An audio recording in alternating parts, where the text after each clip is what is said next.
Amma ba'd. InsyaAllah pagi ini kita dengar beberapa buah hadis mengenai lidah. Mudah-mudahan bermanfaat bagi kita insyaAllah. An Abi Hurairah radhiyallahu anhu qala su'ila Rasulullah sallallahu alaihi wasallam an aktsari ma yudkhilun nas al-jannah faqala taqwallah wa husnul khuluq wa su'ila an aktsari ma yudkhilun nas nara faqala al-famu wal faraj. Sayyidina Abu Hurairah radhiyallahu anhu berkata, Rasulullah sallallahu alaihi wasallam telah ditanya tentang amalan apakah yang paling banyak menyebabkan manusia masuk ke dalam syurga. Baginda sallallahu alaihi wasallam menjawab, sifat takwa, yakni takut kepada Allah dan akhlak yang mulia. Dan ditanya lagi tentang amalan apakah yang paling banyak menyebabkan manusia masuk neraka. Baginda Rasulullah sallallahu alaihi wasallam menjawab, salah menggunakan mulut dan kemaluan. Sayyidina Abu Hurairah radhiyallahu anhu berkata, Rasulullah sallallahu alaihi wasallam telah ditanya tentang amalan apakah yang paling banyak menyebabkan manusia masuk ke dalam syurga. Baginda Rasulullah sallallahu alaihi wasallam menjawab, sifat takwa kepada Allah, yakni takut kepada Allah dan akhlak yang mulia. Dan ditanya lagi tentang amalan apakah yang paling banyak menyebabkan manusia masuk neraka. Baginda Rasulullah sallallahu alaihi wasallam menjawab, salah menggunakan mulut dan kemaluan. Anil Bara' ibn Azib radhiyallahu anhu qala jaa Arabiyyun ila Rasulillah sallallahu alaihi wasallam faqala ya Rasulullah allimni amalan yudkhiluni al-jannah fadhakara al-haditha fi amrihi iyyahu bil-i'taq wa fakkir raqabah wal minha wa ghairi dhalik thumma qala fa in lam tutiq dhalika fakuffa lisanak illa min khair.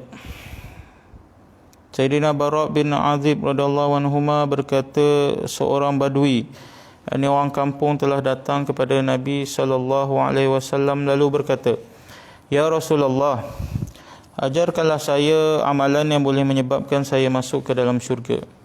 Maka Rasulullah telah memerintahnya beberapa perkara seperti memerdekakan hamba, melepaskan beban hutang seseorang yang berhutang, pinjamkan binatang ternakan kepada orang lain supaya dia boleh mengambil susu, dan serta beberapa amalan yang lain. Kemudian baginda Rasulullah sallallahu alaihi wasallam bersabda, sekiranya kamu tidak mampu melakukan amalan-amalan itu, maka kawallah lidah kamu daripada berkata-kata kecuali perkara yang baik.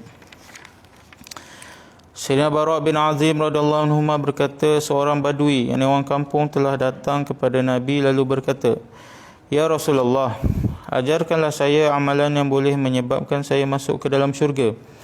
Maka Rasulullah sallallahu alaihi wasallam telah memerintahkannya beberapa perkara seperti memerdekakan hamba, melepaskan beban hutang seseorang yang berhutang, pinjamkan binatang ternakan kepada orang lain supaya dia boleh mengambil susu, serta beberapa amalan lain. Kemudian baginda Rasulullah sallallahu alaihi wasallam bersabda, sekiranya kamu tidak mampu melakukan amalan-amalan itu, maka kawallah lidah kamu daripada berkata-kata kecuali perkara yang baik. An Aswad bin Asrama radhiyallahu anhu qala qultu ya Rasulullah awsini qala tamliku yadak qultu famadha amliku idza lam amlik yadi qala tamliku lisanak qultu famadha amliku idza lam amlik lisani qala la tabsutu yadaka illa ila khair wa la taqul bilisanik illa ma'rufa. Sayyidina Aswad bin Asram berkata kepada Rasulullah, ya Rasulullah, nasihatkanlah daku. Lalu Rasulullah sallallahu alaihi wasallam bersabda, jagalah tangan kamu, yakni jangan kamu menyusahkan sesiapa pun dengan tangan kamu itu. Saya berkata, apakah lagi yang boleh saya jaga sekiranya saya tidak dapat menjaga tangan saya sendiri? Yakni saya memang mampu. Apa lagi yang boleh saya jaga sekiranya saya tidak dapat menjaga tangan saya sendiri? Yakni saya memang mampu menjaga tangan saya. Baginda Rasulullah SAW menjawab, jagalah lidah kamu. Saya berkata lagi, Apa lagi yang boleh saya jaga jika saya tidak boleh menjaga lidah saya sendiri? Baginda menjawab, kalau begitu kamu gunalah tangan kamu ke arah kebaikan dan berkata-katalah hanya perkataan yang baik. An Aslama radhiyallahu an Aslama rahmatullah alaih anna Umar bin al-Khattab ittala ala Abi Bakrin wa huwa yamuddu lisanah. Qala ma tasna'u ya khalifata Rasulillah? Qala inna hadha alladhi awradani al-mawarid. Inna Rasulullah sallallahu alaihi wasallam qala laisa syai'un minal jasadi illa yashku zarabal lisan ala hiddati.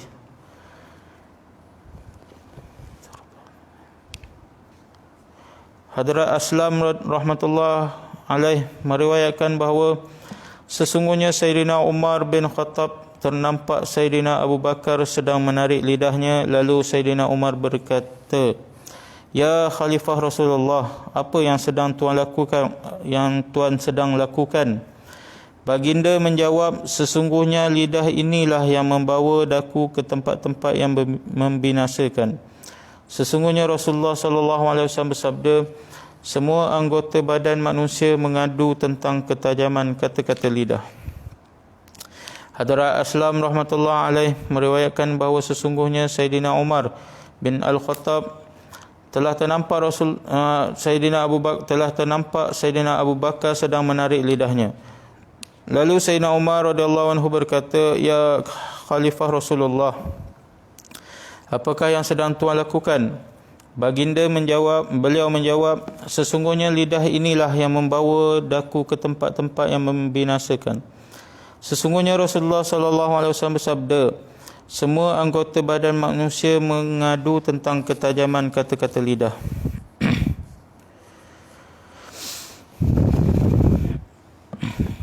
An Adi bin Hatim radhiyallahu anhu qala Rasulullah sallallahu alaihi wasallam, aymanum ri'im wa ash'amuhu ma baina lahyaihi. Sayyidina Adi bin Hatim meriwayatkan bahawa Rasulullah sallallahu alaihi wasallam bersabda, tuah dan celaka seseorang berada di antara kedua-dua rahangnya, yakni penggunaan lidah yang betul ialah punca tuah dan penggunaan lidah yang salah ialah punca kecelakaan. Sayyidina Adi bin Hatim meriwayatkan bahawa Rasulullah sallallahu alaihi wasallam bersabda, tuah dan celaka seseorang berada di antara kedua-dua rahangnya, yakni penggunaan lidah yang betul ialah punca tuah dan penggunaan lidah yang salah ialah punca kecelakaan. Jadi alhamdulillah kita telah dengar beberapa buah hadis mengenai pentingnya kita menjaga lidah. Mudah-mudahan kita dapat amal dan sampaikan, insya-Allah. Subhanallah wa bihamdihi.